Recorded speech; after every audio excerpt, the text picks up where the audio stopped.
What's up, guys? How you guys doing? So I'm gonna go more in depth of the settings that I have for my graphics. I did a video the other day explaining the DLSS and why you should be using it. But I also did say in that video, later I'm gonna make another video explaining all my settings and the reasons for them.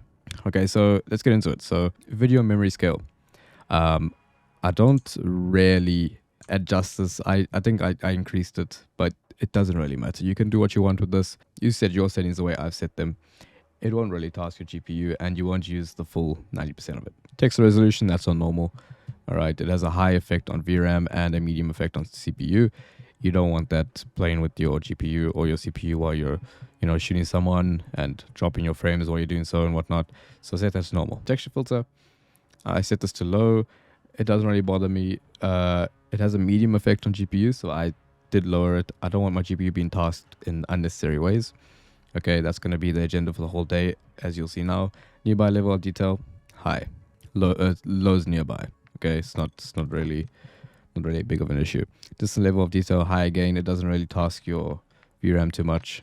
You can really see what it does on the VRAM by going up and down on the low setting, the normal setting, or the very low setting. You can see what it does. If you look at the VRAM usage there, it goes up and down if you hover over the settings. And obviously that one didn't change at all. Cloud to draw distance is short. I don't really want to load unnecessary stuff for no reason. It's not going to affect me. Okay, particle quality on low, effect.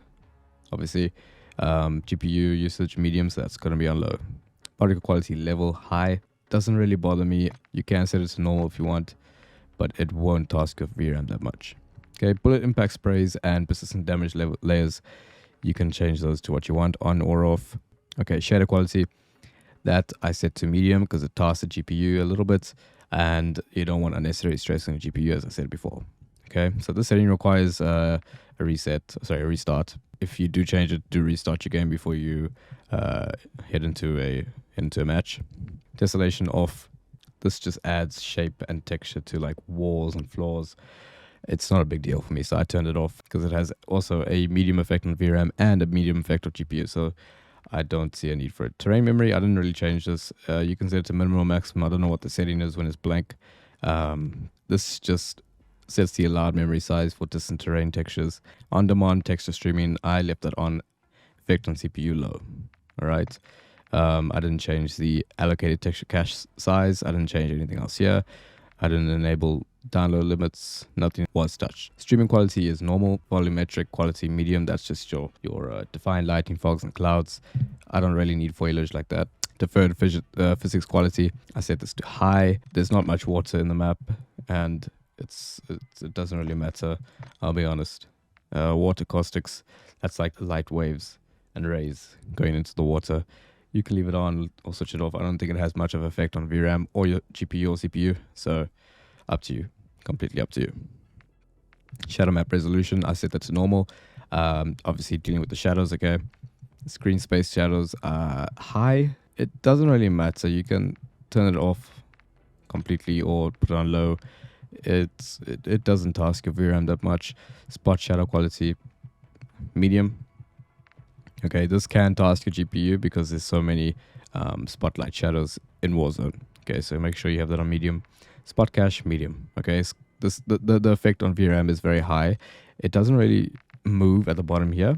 Okay, but when you go into game, it does affect it quite a bit. So put that to medium, or if you want to be frisky, put it to high. Okay, but low, I'd recommend for people who don't have such beefy PCs. Okay, particle lighting is normal. Ambient occlusion, both. I didn't change the setting. GTAC quality high. Doesn't have much of an effect on VRAM. Doesn't say so anyway. I didn't change any of those settings.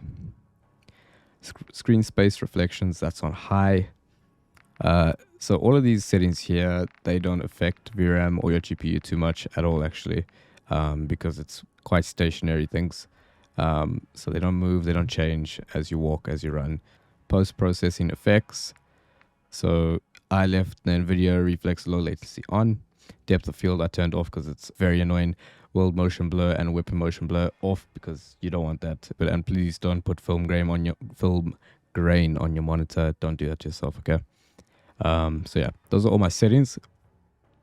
These are obviously settings to maximize FPS, as well as just a little bit of quality there while I still enjoy the game. In game, it also looks really good. I don't see too much of a difference when it comes to the texture loss because of the texture quality setting I set.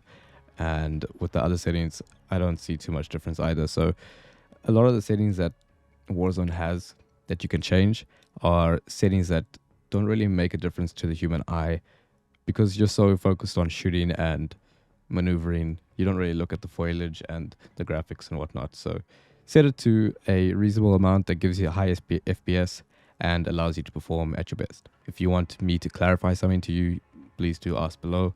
If you enjoy the video, please like, and don't forget to drink your water today. Stay hydrated. Cheers.